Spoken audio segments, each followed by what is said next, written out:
আগামীর দিন যদি কোরআনের দিন আনতে হয়, আগামীর দেশে যদি কোরআনের রাজ কায়েম করতে হয়, তাহলে অবশ্যই রাজপথে থাকার বিকল্প নাই।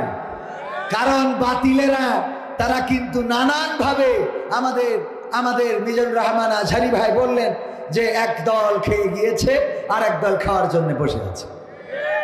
এই কথা বলাতে হঠাৎ করে খেপে গেছে। আজকে আমরা একটা অভিনয়ের মাধ্যমে তুলে ধরেছি, বলতেছে যে এই চায়ের দোকানে আজহারি রস চলবে না। কেন চলবে না? মানে এটা আমাদের আজহারি রস চলবে না, এই জন্য চলবে না, চায়ের দোকানদারকে ডেকে নিষেধ করে দিচ্ছে। তো আমি ওখানে আবার আসি, আমি বললাম এই মেম্বার সাহেব আজহারি রস চালাইলে সমস্যা। আরে কি বলেছে শোনো নাই, কি বলেছে যে এক দল খেয়ে গেছে আর এক দল খাওয়ার জন্য বসে আছে, রেডি হয়ে আছে। এই কথা বলার সাহস পাইলো কোথা থেকে? আমি বললাম এটা তো ঠিকই বলেছে। ঠিক বলেছে কি করে? আমি বললাম এটা বলেছে আসলে না, কয় এই যে বলেছে এটা কোন দলকে মিন করে বলেছে? আমি বললাম এটা জামাত ইসলামকে মিন করে বলেছে। কাদের মিন করে বলেছে? কয় আমরা বুঝি না কোন দল খায়। হ্যাঁ, জামাত ইসলাম খায়, তোর কিটা কইছে?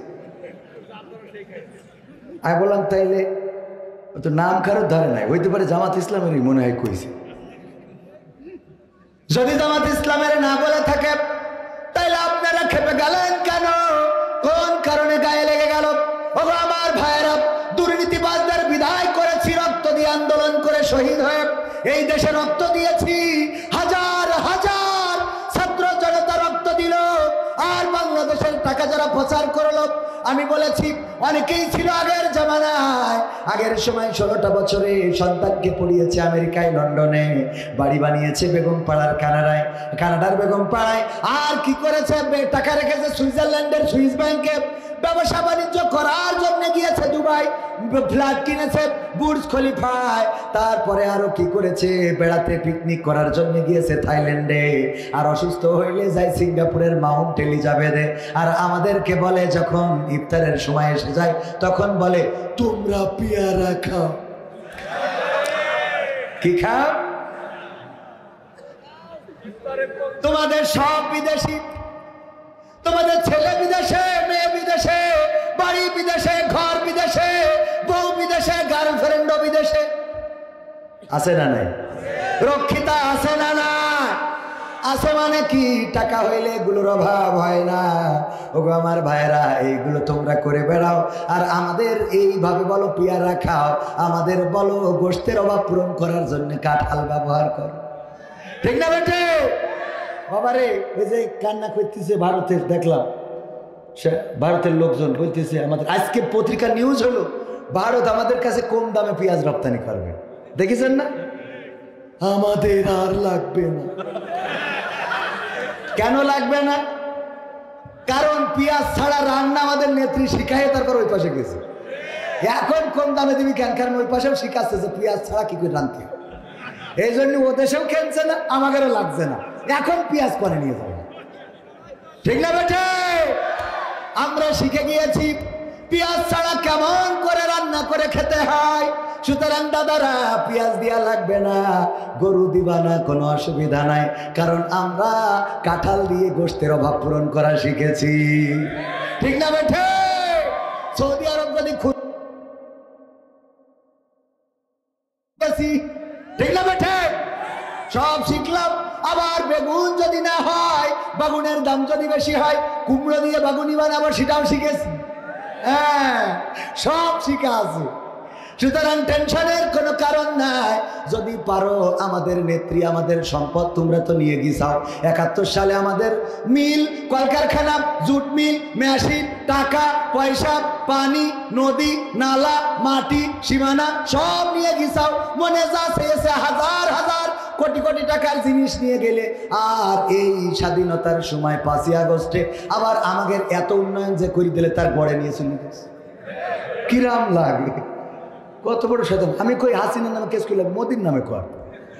আমাকে টানেল দিলে, পদ্মা সেতু দিলে, বিল্ডিং দিলে, আমাদের যে সেক্রেটারি জেনারেল, তাই তো, আমাদের জেলা সেক্রেটারি, ওনার বাড়ি থেকে, সহকারী সেক্রেটারি জেনারেল, ওনার বাড়ি থেকে বেগম সাহেবা বলেছিল যে আমার একটা আইফোনের খুব শখ। তো ইয়ানো তুলে তো আর আইফোন হয় না, কারণ ওইটা তো আমাদের হিসেব দিতে হয়। অন্যদের উপর থেকে নিচের দিকে আসে, আমাদের নিচের তো উপর দিকে পাঠাইতো, ঠিক না ঠিক? উল্টো।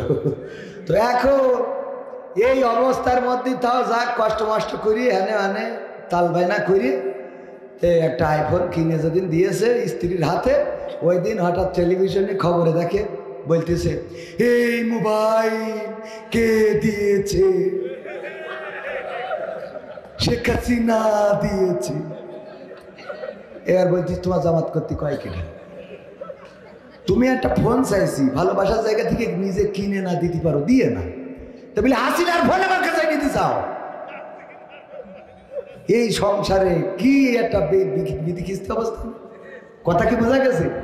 এই মোবাইল কে দিয়েছে, সব উড়া দিয়েছে, আর আমরা বসে বসে ঘোড়ার ঘাস কাটি। এই জন্য যে বিদেশিরা রেমিটেন্স বন্ধ করে দিয়েছে, সেই পলক কাঁদতেছে টাকা পাঠা, ঠিক না ঠিক?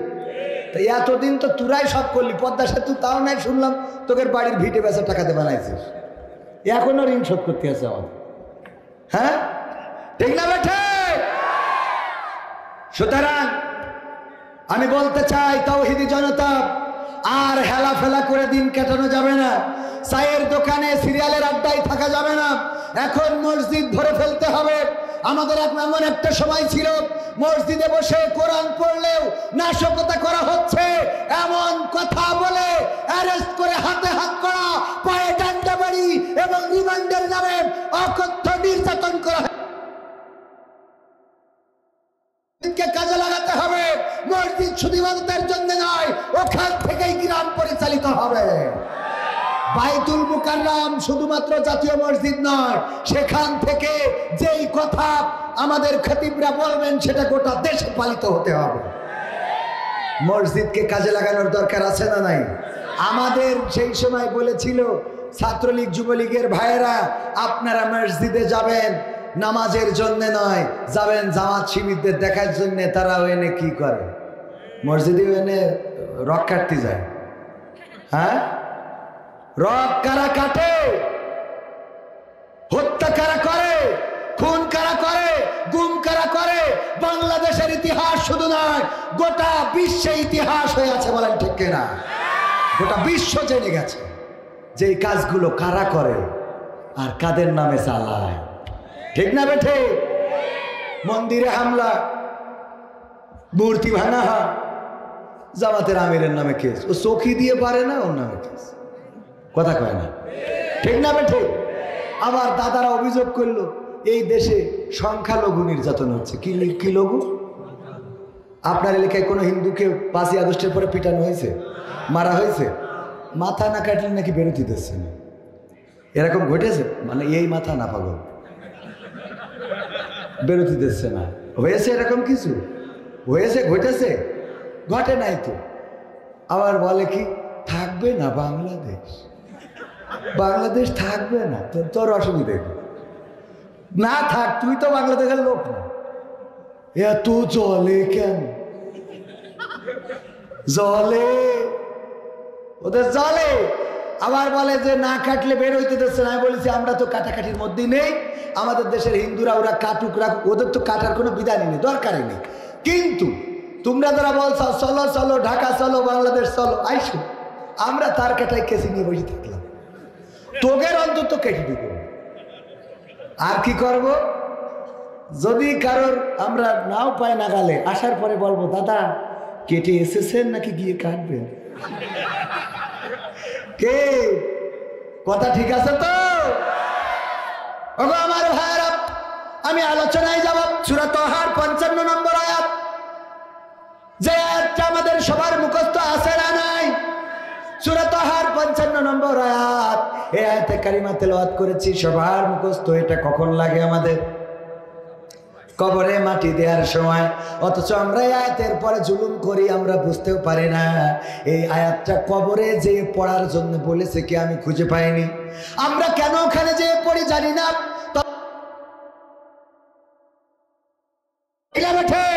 সুবিধাবাদ জিন্দাবাদ। আমরা দেখি ওই যে সূরা কাফিরুনের ব্যাখ্যা করে সংসদেও বলে লাকুম দীনুকুম ওয়ালিয়া দীন, তোমাদের দিন তোমাদের জন্য, আমাদের দিন আমাদের জন্য।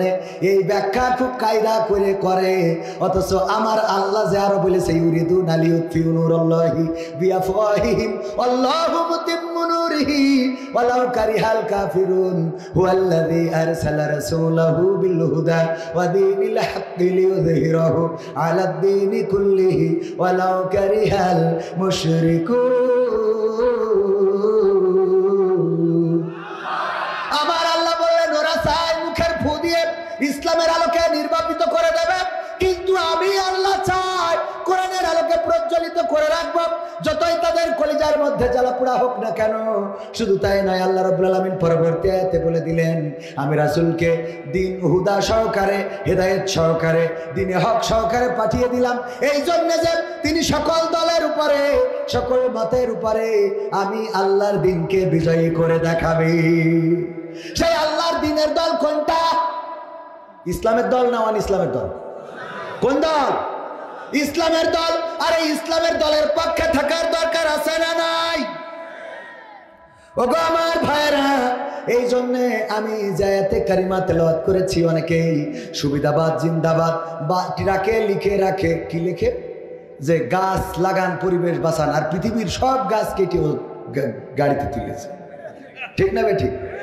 যেই টিরাকে লিখে রেখেছে গাছ লাগান পরিবেশ বাঁচান, ওর টিরাকে গাছ ছাড়া আর কিছু ভয় না, তার মানে ওর গাছ লাগবে, এই জন্য পাম্প মারতেছে। হ্যাঁ, এরকম সুবিধাবাদ জিন্দাবাদ। বাসের মধ্যে যদি ওঠেন, হেল্পারে যদি জিজ্ঞেস করেন যাবো তো চুয়াডাঙ্গায়, সিট আছে? সিট ভরা বাসের মধ্যে, আসেন সাইড নিয়ে নিয়ে উপরে উঠো। আমার সেক্রেটারি উঠে দেখে যে সিট আছে ঠিক, খালি নেই, সিট আছে কিন্তু খালি নেই। মিজাজ খারাপ হয়ে গেছে, হেল্পারের কলার ধরবে, হঠাৎ করে দেখে বাসে লেখা রয়েছে নিশ্চয় আল্লাহ ধৈর্যশীলদের পছন্দ করেন। বুদ্ধি আছে না নাই? নিশ্চয় আল্লাহ ধৈর্যশীলদের পছন্দ করেন। ব্যাস, সেক্রেটারি চিন্তা করলেন আল্লাহ বলি ধৈর্য ধরতে, যা ধৈর্য ধরলাম, ব্যাস উনার বেঁচে গেল। এইভাবে বাসে ওই যে আমার আব্বা বলতো যে এক মুরব্বী উঠেছে, কোলের মধ্যে তার বুড়ি নিয়ে বসে আছে জড়াই ধরে। তো আর এক মুরব্বী চিন্তা, ওই দেখে যুবকরা হাসাহাসি করতেছে, কি রে এ বুড়ো মানুষ, ওর এই বুড়ো বয়সে ওরকম করে ধরতে হবে কেন? আমরা না হয় লাইলাতুল ফেব্রুয়ারিতে যা করি করি, হ্যাঁ মনে আছে তো? খেলা হবে, হ্যাঁ ঠিক আছে যুবকেরা, অ্যালার্ট আছো?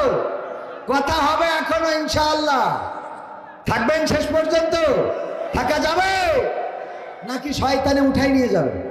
ইয়া আইয়ুহাল্লাযীনা আমানু দুখুলু ফিস সিলমি কাফা ওয়া লা তাত্তাবিউ খুতুওয়াতিশ শাইতান ইন্নাহু লাকুম আদুউম মুবিন। আল্লাহ বলছে তোমরা পরিপূর্ণভাবে ইসলামের মধ্যে দাখিল হয়ে যাও, শয়তানের পদাঙ্ক অনুসরণ করো না, নিশ্চয়ই সে তোমাদের প্রকাশ্য। এখানে বসে আছেন, কোথায় বসে আছেন? জান্নাতের বাগানে। কোন বাগানে? তো জান্নাতের বাগান থেকে শয়তান কি কাউকে চায় জান্নাতে নিতে? শয়তান চায়? তো এই বাগানে বসে থাকার পরে শয়তান যদি কারো বের করে নিয়ে যেতে পারে, এটা হলো শয়তানের সফলতা। কার সফলতা? শয়তানকে যারা সফল করতে সহযোগিতা করে ওরাও আর এক শয়তান। ঠিক না বেঠে?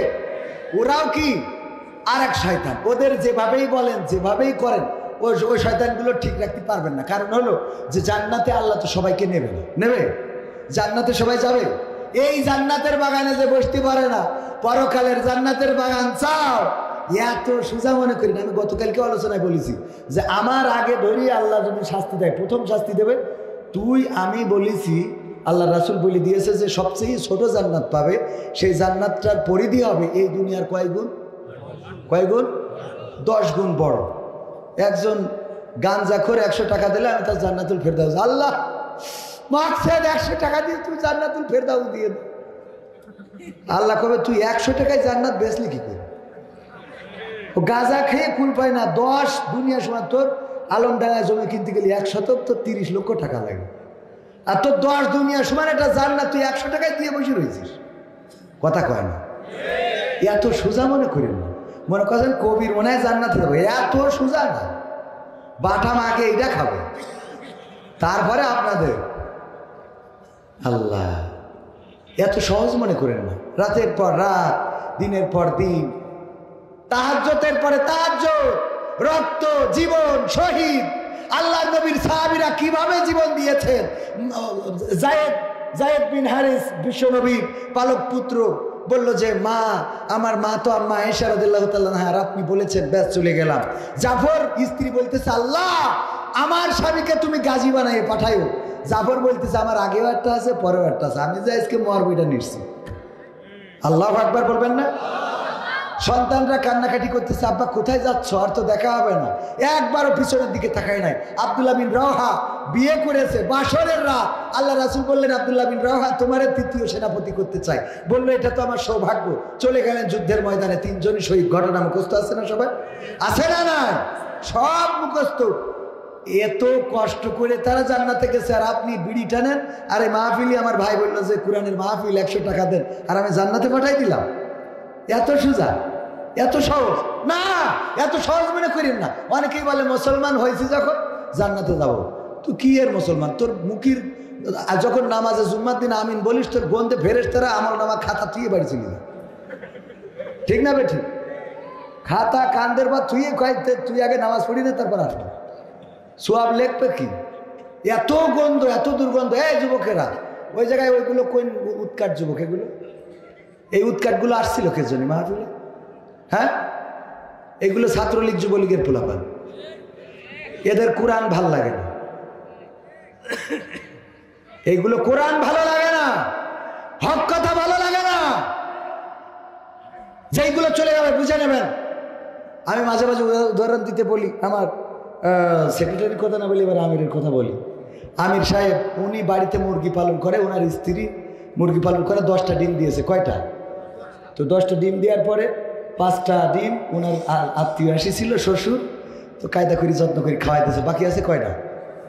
মুরগি যখন তাওয়া লাগা হয়েছে, আপনারা তো তাওয়া লাগা বোঝেন, তাওয়া লাগা হওয়ার পরে আমাদের আমির, মানে ম্যাডাম বলতেছে, ম্যাডাম আমির আর কি, বলতেছে যে এই 5টা ডিম বসাইলে তো লস হবে, আর 5টা ডিম খুঁজে নিয়ে আসো। তো দায়িত্বশীল উনি কর্মীদের বললে যে যদি 5টা ডিম পাওয়া যায় দেখো। তো একজন বললে, আমার বাড়ি আছে কিন্তু হাঁসের ডিম। কই তাও এনে দাও, অন্তত বাড়ি ঠান্ডা করে নি। তো এই নিয়ে ওই হাঁসের ডিম মুরগির পেটের নিচে দিলে ফুটবে না? ফুটবে না।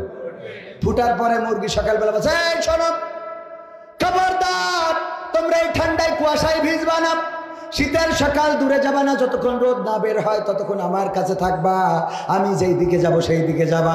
সুন্দর করে ওয়াজ করে নিয়ে যখন নিয়ে বেড়াচ্ছে, 5টা মুরগির বাচ্চা মুরগির কাছে থাকে, আর যে 5টা হাঁসের বাচ্চা ওইগুলো যেই দিকে পানি ওই দিকে দৌড় দেয়। এইদিকে কি হয়েছে? আমি এত করে বুঝাইলাম যে আমার কাছে থাক, উপরে তো ইসরায়েল উড়ে বেড়ায়, ইসরায়েল আছে না, নিয়ে যাবে, আমি তো বাচ্চা হারাবো, তোরা আমার কাছে থাক, দূরে যাসনি। আমি সন্তান হারাতে চাই না, 1টা মাস পরিশ্রম করে তোদেরকে আমি আমার এই পর্যন্ত নিয়ে আসছি, তোরা একটু আমার কাছে কাছে থাক। এই বলে আবার নিয়ে বেড়াচ্ছে। কাছে ছিল টিউবওয়েলের যে পচা খানা, আপনারা খানা বলেন, গর্ত বলেন, যাই বলেন, ওই জায়গার পানি দেখি হাঁসের বাচ্চা 5টা সাথে সাথে নামিয়ে কিলিবিলি কাকে বলে, একেবারে ঘাড়ের পরে দিয়ে নাসা নাসি নাসা নাসি।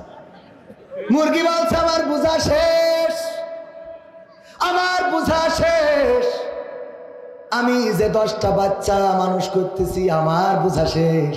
এই 10টার মধ্যে 5টা হলো আমার জাতের, আর ওই জন্মের না বেজন্মা। কি জন্মা? বেজন্মা। আমার জন্মের যদি হতো, আমার জাতের যদি হতো, তাইলে আমার সামিয়ানার নিচে থাকতো, আমার পেটের নিচে থাকতো। ওরা যেহেতু আমার জাতের না, ওদের যাই ওয়াজ করি না কেন, ওরা ওই পচা খানা, পচা কাদা পানি ওরা মাখবেই মাখবে। এই কোরআনের ময়দান 1টা মাস ধরে এত সুন্দর করে সাজালো, এত সুন্দর করে লাইটিং, প্যান্ডেল, মাইকিং প্রচার করলো। আর এখানে যখন আলোচনা হয়, যারা এখানে আসতে পারে না, বসতে পারে না, থাকতে পারে না, ওরা জাতের না, ওরা বেজাতির। ঠিক না বেঠে? ওদের যেইভাবে বলেন থাকবে না। যেমন উহুদের যুদ্ধে আল্লাহর নবী 1000 সাহাবী নিয়ে রওনা করলেন, আব্দুল্লাহ বিন উবাই কাঠি করলো, তাতে 300 জন চলে আসলো, ওইগুলো ছিল বেজাতের। কি জাতের? এই জাতীয় বেজাত যুগে যুগে আছে না নাই? আপনি যখন মিছিল করবেন, আমার সেক্রেটারি যদি এখানে বিপদে প্রার্থী হয়, দেখবেন মিছিলে অনেক লোক, অনেক লোক, অনেক লোক। ওই আবার এই লোকগুলো ভোটের দিন যেয়ে সিল মারবে অন্য জায়গায়, তার মানে ওই অনেক লোকের মধ্যে বেজাত কিছু আছে না নাই? এই বেজাত যারা, ওদের বইলেও বুঝাতে পারবেন না, ওরা সামনের পরে এক কথা, পিছনে আর এক কথা। ঠিক না বেঠে? আর আল্লাহ ওদের ব্যাপারে বলেছে, ইয়া আইয়ুহাল্লাযীনা আমানু লিমা তাকুলুনা মা লা তাফআলুন। ওগো ঈমানদারেরা শোনো, তোমরা এমন কোন কথা বলো না যা তোমরা কাজে পরিণত করো। অথচ এখন যদি বলি মাহফিল শেষ না করে যাবেন না, এমন কারা কারা আজি হাত তোলার দরকার নেই। আমি যদি বলি সবাই হাত তোলবে, দেখেন সবাই হাত তোলবে, খানিক পরে দেখবেন কুতকুত করে উঠতেছে। এই ঠিক বলছি না ভাই? ঠিক বলছি? কথা মিলাই নেবেন। অনেকেই বলতে পারেন হুজুর আপনার কথা শুনতে ভালো লাগতেছে না, তাই থাকলাম না। যদি এরম হয় তাহলে চলে যেতে পারেন, আমার কোনো অসুবিধা নেই। কারণ আপনি শুনলেও অসুবিধা নেই, আসলেও অসুবিধা নেই। আমি চাই যে আপনি জান্নাতের পথে আসেন, ঠিক না বেটি? মরহুম আমিরে জামাত অধ্যাপক গোলাম আজম রাহিমাহুল্লাহ বলেছিলেন, এই দেশে দিন কায়েম করে দিতে হবে, এটা আমাদের দায়িত্ব দেওয়া হয় না। মূল দায়িত্ব, মূল কথা হলো আমি দিন কায়েমের আন্দোলনে সম্পৃক্ত থেকে মরতে পারলাম কিনা। সত্য বললাম তো মুহতারাম? দিন কায়েমের আন্দোলনে থেকে মরতে পারলাম কিনা, এইটাই হলো মূল দেখার বিষয়, মূল সাবজেক্ট। এটার বাইরে আর কিছু নেই। তো এই কোরআনের মাহফিল প্রতিদিন হয় না, একদিন হয়। একটুখানি বসতে যেয়ে যদি জ্বালা বেঁধে যায় তাহলে বুঝতে হবে আমাদের সমস্যা আছে না নাই। কোরআন পড়তে ভালো লাগে, কোরআন শুনতে ভালো লাগে, কোরআন জানতে ভালো লাগে, কোরআন মানতে ভালো লাগে না, ঠিক না বেঠে? কোরআন পড়তে ভালো লাগে, কোরআন শুনতে ভালো লাগে, কোরআন জানতে ভালো লাগে, কোরআন মানতে ভালো লাগে না। নামাজেতে পড়লে কোরআন মনটা শীতল হয়, কারির তেলাওয়াত শুনিলে প্রাণ জুড়িয়ে যায়। নামাজেতে পড়লে কোরআন মনটা শীতল হয়, কারির তেলাওয়াত শুনিলে প্রাণ জুড়িয়ে যায়। সেই কোরআনের ব্যাখ্যা দিলে কলিজাতে আগুন জ্বলে, সেই কোরআনের ব্যাখ্যা দিলে অন্তরেতে আগুন জ্বলে। বিরোধিতাও চলে কেন তা জানি না। কোরআন পড়তে ভালো লাগে, কোরআন শুনতে ভালো লাগে, কোরআন জানতে ভালো লাগে, কোরআন মানতে ভালো লাগে না। কোরআন পড়ে কতক লোকে শুরু করতো দিন, তারা আবার চাইতো না দেশে কোরআনের আইন। কোরআন পড়ে দেখতাম ওরা শুরু করতো দিন, তারা আবার চাইতো না দেশে কোরআনের আইন। এটা যে কেমন নীতি, তাই তো এ দুর্গতি, করছে মোদের ক্ষতি কেন তা বুঝি না। কোরআন পড়তে ভালো লাগে, কোরআন শুনতে ভালো লাগে, কোরআন জানতে ভালো লাগে, কোরআন মানতে ভালো লাগে না। কোরআন বুকে চুমু খাওয়ার লোকের নাই অভাব, সেই কোরআনের বিরোধিতা আবু জাহেলের স্বভাব, ঠিক না বেঠে?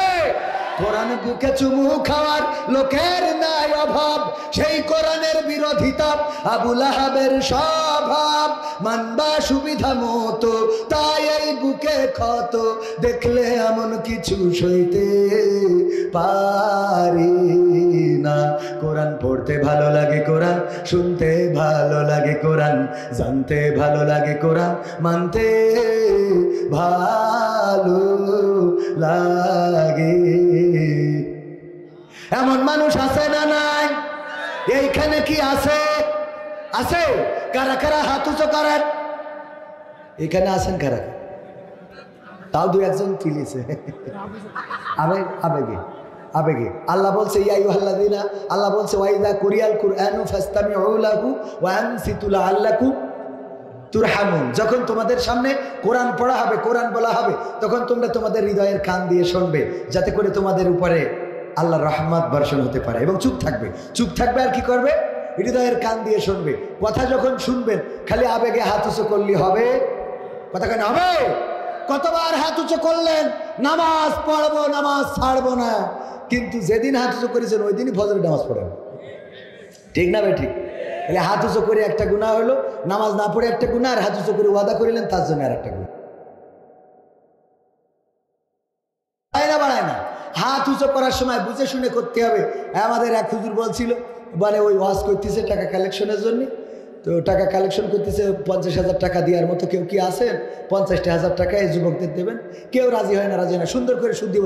ভাইয়ারা আমার, 50,000 টাকা যদি কেউ দেন, দোয়া করে দেব আল্লাহ যেন কবুল করে, মা বাবার যেন জান্নাতে রাখে, দুনিয়ায় যেন বরকত দান করে।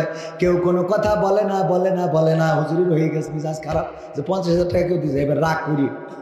এই 50,000 টাকা দেওয়ার মতো একজনও কি নাই? হাত উঁচু করেন। তো একজন অনেক কিলার, তো এই শীতে ওই জিমস ছিল খালি, ও যেই বলি হাত উঁচু করেন, মানে আগের লাইনে কি বলি শুনতে পাইনি, ও উইটি পরে ঘুম। হ্যাঁ, নাম কি? ওবায়দুল কাদের। আল্লাহ, ওবায়দুল কাদের 50,000 টাকা এই মাহফিলে করলো দান। বাড়িয়ে দাও, সম্মান রেখায়াত দিয়ে দাও, মনের সব পুরা করো। বাপ মা বাপ 14 গোষ্ঠী, নানা নানি, দাদা দাদি যারা কবরে আছে, আল্লাহ জান্নাতুল ফেরদৌসের মেহমান করে দাও। ও বলছে, আল্লাহ আমার কালকে 1 প্যাকেট আকিস বিড়ি কিনবো, সে টাকাও তো নেই। হুজুর তো 50 টাকা ওজনের দোয়া করে দিলে। মায়ের খাওয়ার ভাই তো ওখানে আর কিছু বলেনি। পরের দিন যেই জামাতের আমিরের সাথে দেখা, বকুল ভাইয়ের সাথে দেখি, বলছে হুজুর আমার তো একটা খেলা হয়ে গেছে। কি? তা ওই আমি কালকে যেই মাহফিলি ঘুমাই পড়িলাম। অসুবিধা কি? অসুবিধা নেই। বলছে না, ওখানে তো অসুবিধা না। অসুবিধা হলো হুজুর কালেকশন করছিল সুদ দিয়ে দিয়ে, তো ওই সময় আরও ঘুম চাকি ধরিল। তো কালেকশনে 50,000 টাকা চাচ্ছে, আমি তো এটা বুঝিনি। হঠাৎ চিল্লাই কইছে হাত উঁচু করেন। তো আমি তো জানি মাহফিলি গেলে মাঝে মাঝে হাত উঁচু করতে, আমি করি বসে আছি। এইবার দেখি বলছে যে ওবায়দুল কাদের 50,000 টাকা দিয়েছে। তা আমার তো 50 টাকাও নেই হুজুর। তো বলছে নেই, তো এখন কী করবেন? ও তো ভুল ক্রমে হাত উঁচু করে ফেলিছেন, অসুবিধা নেই। বলছে সেও ঠিক আছে, অসুবিধে নেই, কিন্তু অসুবিধা তো অন্য জায়গায়। আবার কে অসুবিধে? অসুবিধা হলো হুজুর আমার মা বাপ দাদা দাদি 14 গোষ্ঠীর জন্য দোয়া করেছে যে আল্লাহ যেন ওকে জান্নাতুল ফেরদাউস দেয়। তা আমি তো এখন টাকা দিতে পারছি না বলে ওকে আবার ফেরতে নাকি জাহান্নামে ঢুকাবে কিনা, এই নিয়ে আমার টেনশন। বিপদে ফেললাম। তো এই জন্যে একটু হৃদয়ের কান দিয়ে শোনার দরকার আছে না? কি দিয়ে শুনবেন? হৃদয়ের কান দিয়ে। আমার যুবকেরা, কলিজার টুকরারা যেখানেই যায় যুবকের সমাগম বেশি। বিশেষ করে ইসলামী আন্দোলন যারা করে তারা তো আছে, আবার এখন নতুন অনেক যুবক হয়েছে, তারা ইসলামী আন্দোলনের পথে হাঁটতে চায়, তারা নিজেদেরকে পরিবর্তন করে নিতে চায়। আর যুবকদের জন্য আমি কিছু কাজের কথা বলে দিই। আমার যারা মাহফিলে আসে তাদের ছোট ছোট কিছু কাজের কথা বলি। তার মধ্যে এখন যেগুলো বলতেছি সেটা হলো 1 নম্বর একটা কাজ দিচ্ছি যে ফকির দেখলে সালাম দেবেন। ফকির দেখলে কি করবেন? পারবেন ইনশাআল্লাহ? দিয়েছেন কখন? ফকির দোকানে এসে যদি দাঁড়ায়, ওর দিকে তো তাকান না, সালাম দেওয়া তো দূরের কথা, এসে হাত বাড়ায় বসে থাকে, নিজের কাজ নিজে করি। ঠিক না বেঠিক? আমিও করি। আমিও এখনো এত পাজি সাহেব হইনি। আবার ফকিরও এখন সেই জাতের ফকির নেই। আগে তো অভাবে ভিক্ষে করতো। কাল আমার বাড়ির সামনে ভ্যানে করি ফকির এসে কৃষি করি, তো ভ্যানে ফকির আরামসে শুনবি।